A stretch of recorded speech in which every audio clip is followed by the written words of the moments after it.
6. veljače 1992. potpisan je sporazum između Republike Hrvatske i Slovenije o uspostavi diplomatskih odnosa.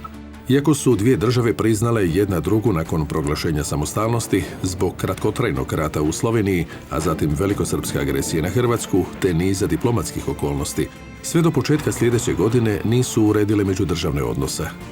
Učinile su to nakon stupanja na snagu odredaba Sarajevskog primirja.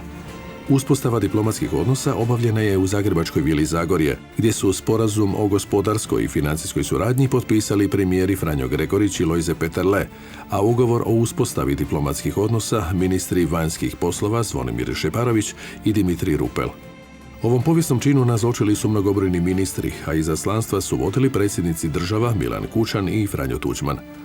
Zanimljivo, u tom razdoblju je i arbitražna komisija u mišljenju broj 7 jasno precizirala da su granice dviju država u budućnosti nepromjenjive u odnosu na stanje od 25. lipnja 1991.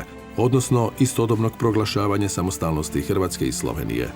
Biće to važan argument hrvatske strane poslije u rješavanju sporova vezanih za neka pogranična pitanja.